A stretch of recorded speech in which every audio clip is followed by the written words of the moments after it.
covering recruiting and the transfer portal for the Razorbacks.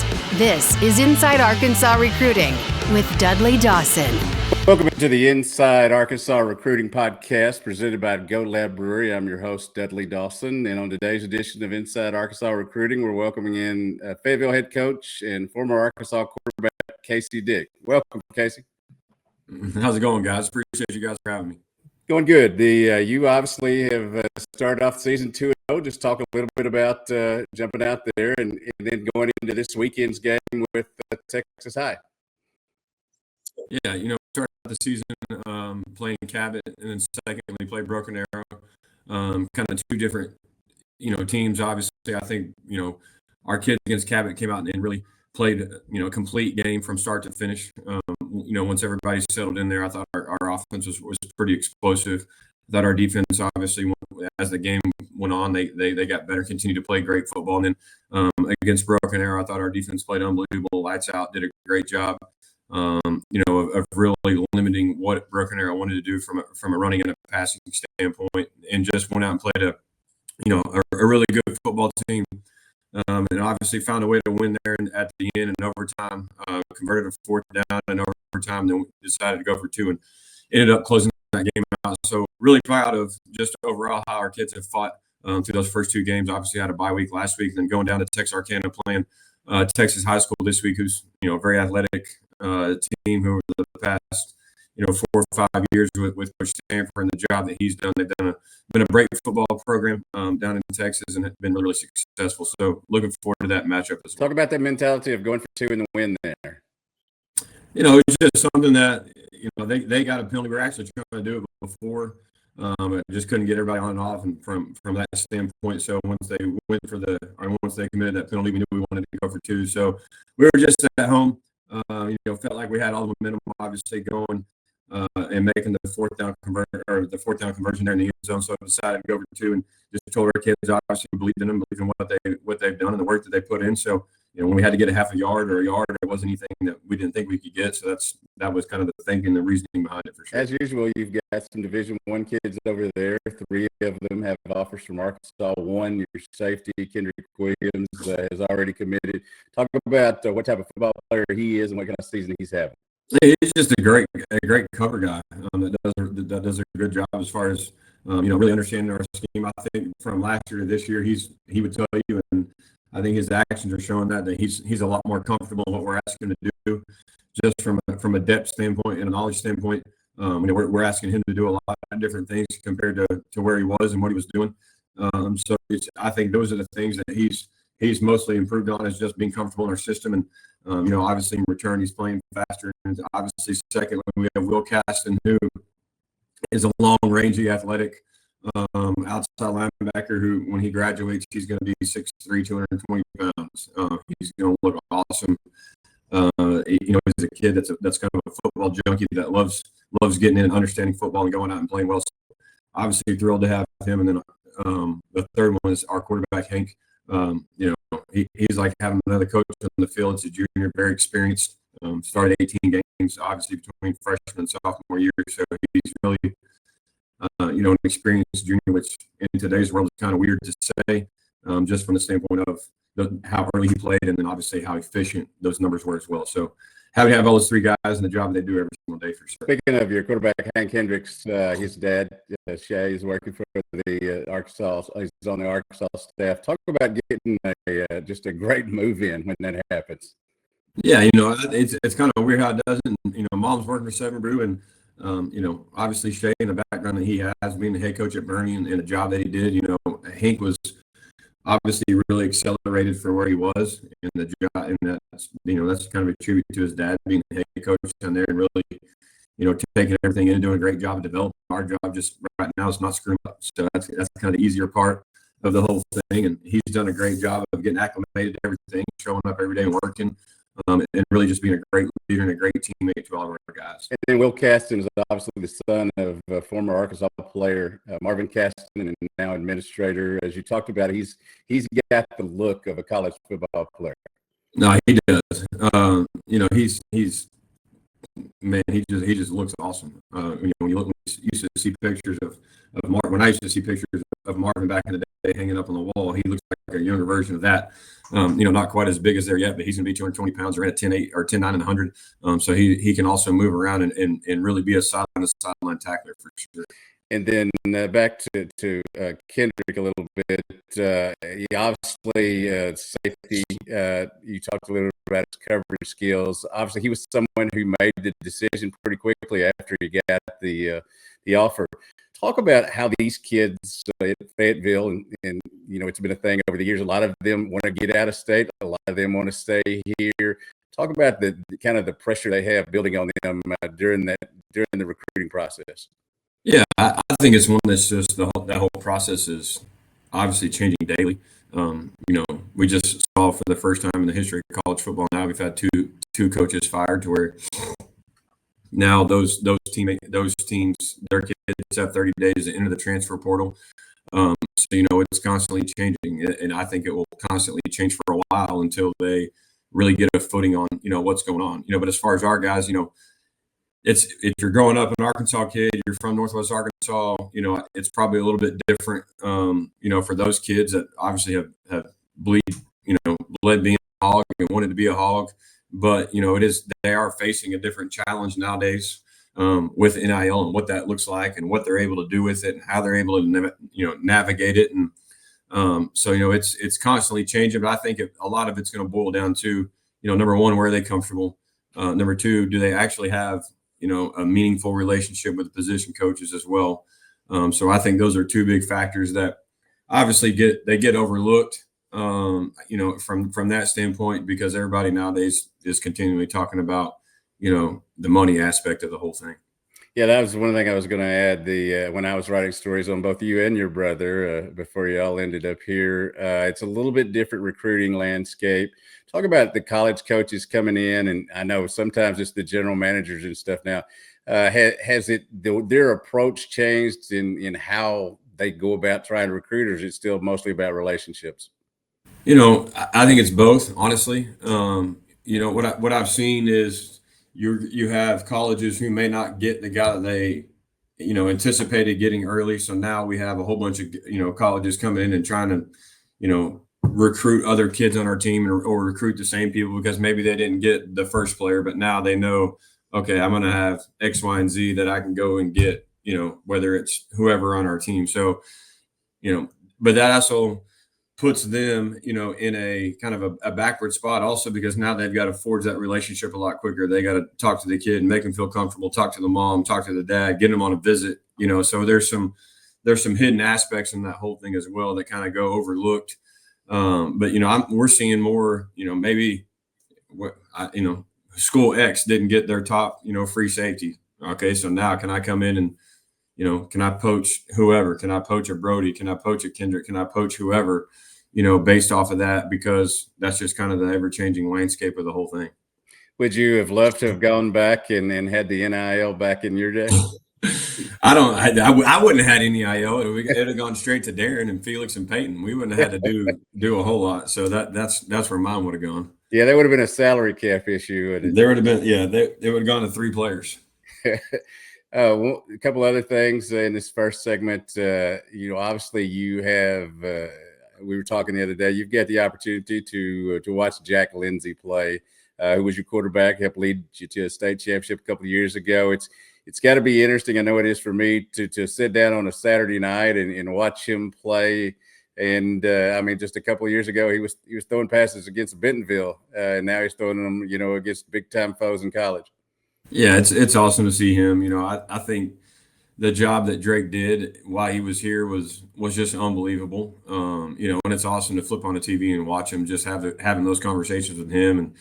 The coaches at Minnesota, he's doing a great job. They love him. He goes in and competes every day. The amount of things that are responsibility that he's having while on the line of scrimmage is pretty advanced for a redshirt freshman going into that year. I mean, he's pointing out Mike. He's making, run to pass changes at the line of scrimmage, whether it's pass to pass, run to pass. Sometimes they got multiple plays called in the huddle. So he's doing a great job of soaking it in, a great job of obviously studying and just continuing to build, to get more comfortable. And make those strides for sure. And after he had his first really good game this year, everybody in Arkansas who didn't know about him suddenly knew about him. Talk about Arkansas's recruitment of him, how that went about. I wouldn't be doing my job if I didn't ask. Yeah, I think it's, it was a different of, philosophy and schematics at the time. When Coach Browse was here, you go back and look at some of the guys that he's had, and I think they were still in the, dual threat quarterback range of who they wanted, what they wanted that to look like. So I think that's what it was. And obviously when you look at Drake, he's 6'5", 230. He's not a zone read guy. From the college standpoint and going in a game, and obviously those guys being able to recruit their players and bring them in, do I think it was the right move? It was the move that they decided to make. But I do think when you have a kid that's, throwing for 4,600 yards and 53 touchdowns and breaking the state records, obviously his parents obviously have some ties there as well that, that's a difficult decision to make. I think he could be over there playing some football, wherever it is, but for sure at the University of Arkansas. Obviously, we want to take time to thank our sponsor, GoatLab Brewery. They have one in Lowell and also one in Fayetteville. It's the new GoatLab Red. They had a big thing over there the other night where it's progressive wings, that the more points were scored, the less the wings cost. And in an Arkansas Miss game, I don't know that that's great business, because it kept going down. But Bill Adams does a great job with those two things. The one is on Oak Plaza in North Garland. That's in Fayetteville. It's I think really getting a lot of buzz lately. And obviously the one in Lowell last Thursday, we had Ted Lasso trivia there. So that was pretty interesting, but doing a great job, and thank them for being our main sponsor. Casey, in this second segment, I want to talk to you a little bit about as you go about the college recruiting these days, as you go through different things. It seems like it's starting even earlier than it used to. Talk about the way that coaches are coming in and just the calendar per se these days. Yeah, they're kind of what college coaches, what we've seen is what they're doing is honing in on specific kids that they want to come in or want to come see, and they are going about recruiting that way rather than just having a certain area, if that makes sense. So like, for instance, this spring we had several, flying in to see Hank and all those things, but they would fly in and fly out to see Hank, whether it was Brody, whether it was, Will or whoever that was, and not really focusing in on a true area. And, the one thing that's changed that is social media. They're able to get on there and watch a kid and call us and be like, hey, what about this kid? So they're doing a great job of really identifying kids off social media and then watching them come in and flying in and watch those kids in spring ball and practice. So I think that's one thing that's changed is, they don't have to go from area to area or drive all over the state. They can really identify, okay, who's this kid? Where's he at? How can we go see him the quickest and then be the most time efficient in doing that?